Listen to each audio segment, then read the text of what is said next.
Dear brothers and sisters of America, what an honor and a privilege to live in a country that was founded on fighting for the underdog, raising the voice for the voices not heard, and bringing to light corruption and mistreatment. In light of why we are all gathered here tonight or listening, I want us to take a moment to reflect on our foundation.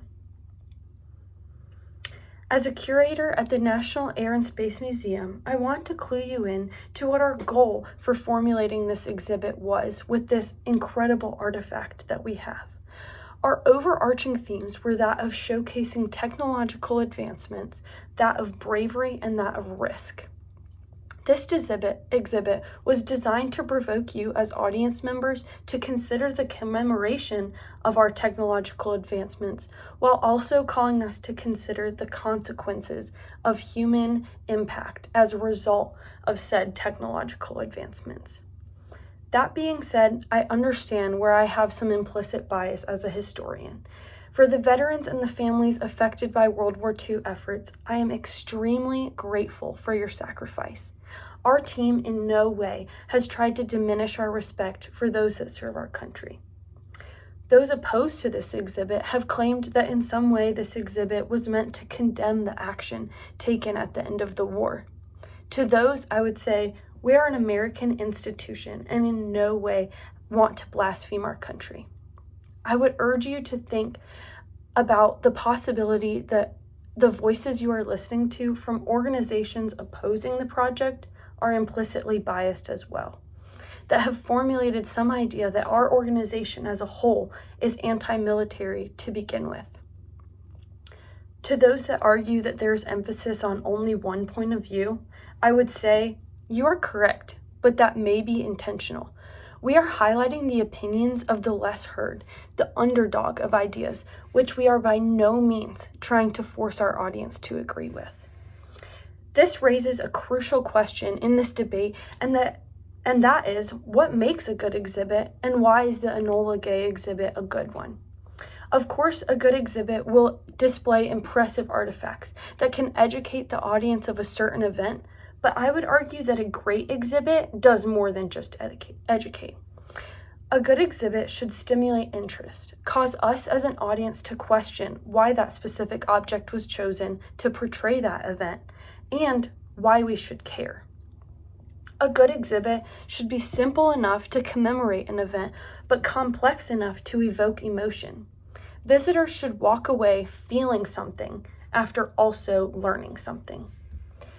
Most importantly, a good exhibit and great curators have a duty to portray history as accurately as it was experienced. The Enola Gay exhibit, as it was originally designed, hits the mark on each of these attributes. This exhibit displays the expertise and craftsmanship of the airplane itself, while concurrently commemorating those who fought physically and emotionally during that period. Those who visit the exhibit would leave with a sense of reverence for the gravity of the dropping of the atomic bomb.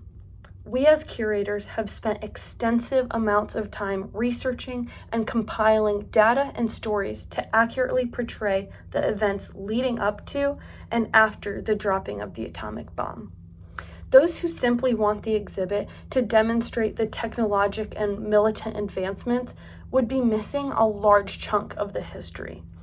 The emotions that were stirred in effect to the dropping of the atomic bomb are astronomical, no pun intended, and should not go accounted for. If you all would agree to cancel the exhibit, we as American citizens would lose something of educational value for sure, but more importantly, we would lose one of our rights as Americans that we cling so tightly to, our freedom of speech. The canceling of this exhibit would essentially be political censorship against us as curators. It would be silencing our voice to protect a sense of national pride when often our work involves raising our voices for those that historically have not been able to. Like I previously mentioned, the goal of this exhibit is not to discredit the difficult decisions that were previously made by those in power at the time, or criticize those that sacrificed their life during the war. The main outcome was simply to present the other side of the incomplete history surrounding the dropping of the atomic bomb, and allow us to open our minds to how our actions as an influential nation may affect those around us.